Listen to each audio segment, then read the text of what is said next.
What's that? Let's check her ID. Evidence. Student for sure. Hold on to that. What's that?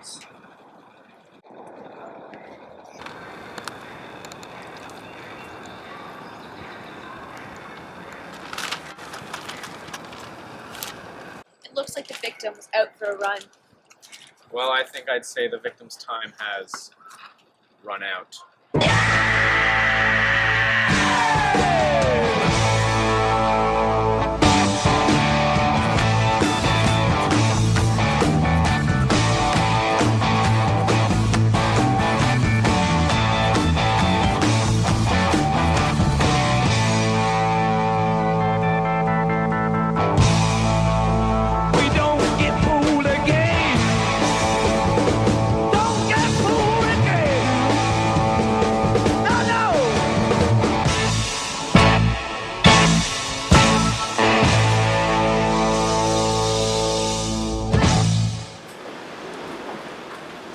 Oh, hi. You might remember me from a few minutes ago when I was brutally murdered. But it's fine, I'm over it.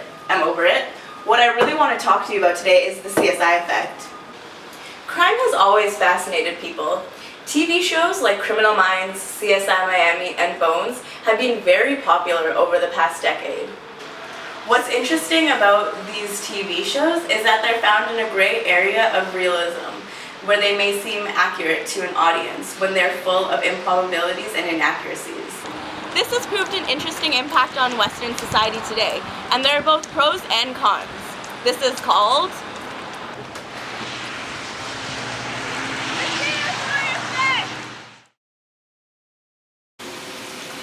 Oh, God, I'm so bored. I wish we actually had some work to do. We've got a new case. No way! What are you doing? Getting DNA off the handle of this knife.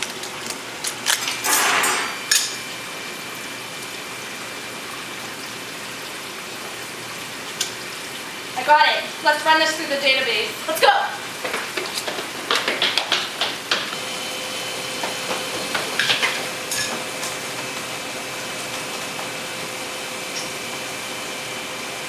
I know who it is.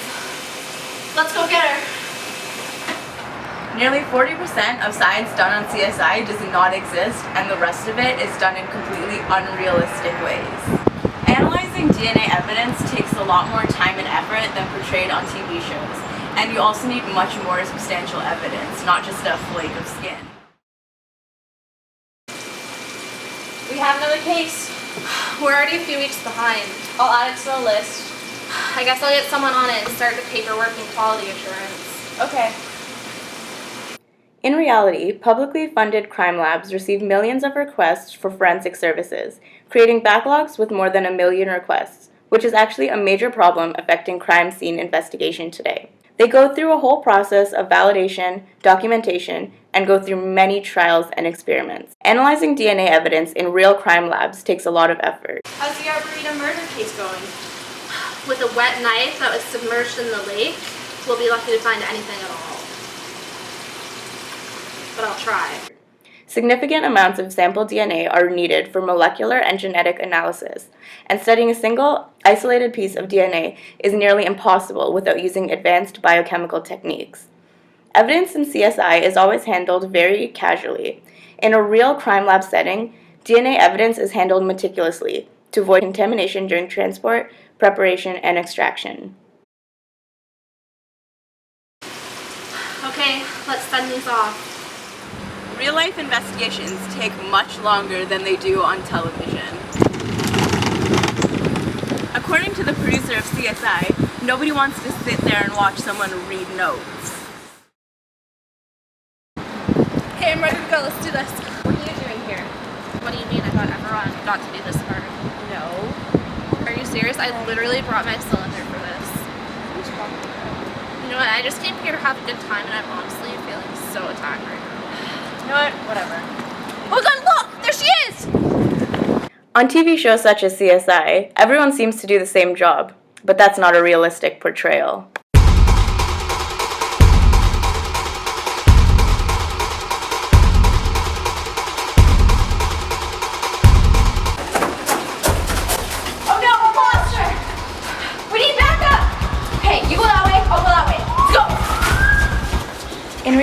years, the police force has been distancing itself from chases due to the danger it places on the general public. It is more common to see a chase scene, such as the one taking place right now, on TV shows and not in real life. Stop! You're under arrest!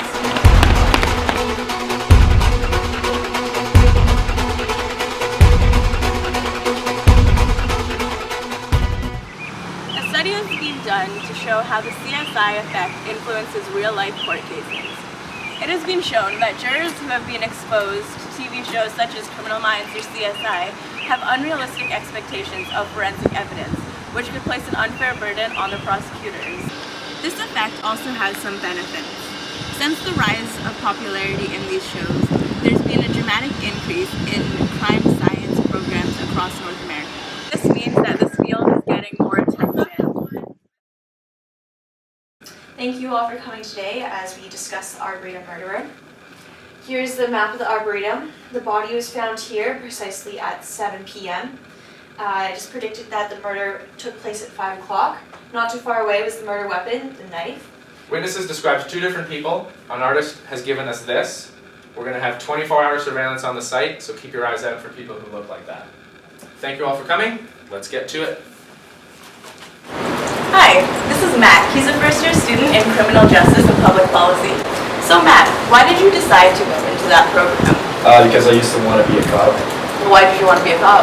Because I thought it'd be interesting, and a reason behind I would think it was interesting was because of the way it's portrayed on television. Yeah. So, do you know what the CSI Effect is? No, I don't. No? Okay, well the CSI Effect is pretty much the way crime and criminal studies are portrayed in the media and over-glorified. Does that connect to you at all? Well, yeah. Yeah? It's very relatable. Yeah, so do you see the CSI Effect anywhere in society today? Yeah, a lot of my friends, I have a friend actually who's in the same program as me, and he still wants to be a cop, but he's starting to realize now, it's not all it's hyped up to be in television. So, Yeah, for sure. So do you think that this can mislead students into choosing the wrong career path? Kinda, yeah, because it's not exactly what they'd expect, but still, the way it's portrayed on television, it can gain interest for people that come into this field. Yeah. And so if you knew about this CSI Effect before you came to university, would there be a possibility of you doing something else? I don't think so, because I still know I want to go into this field, so. So that brings me to my next question about pros and cons. Do you think that the CSI Effect allows people to make decisions misinformed but may benefit them in the future? Yeah, like I was saying before, it can get people's interest, catch that interest, and bring them into a field of criminology, but then the con would be it's exaggerated and it wouldn't be exactly what it would be. Yes.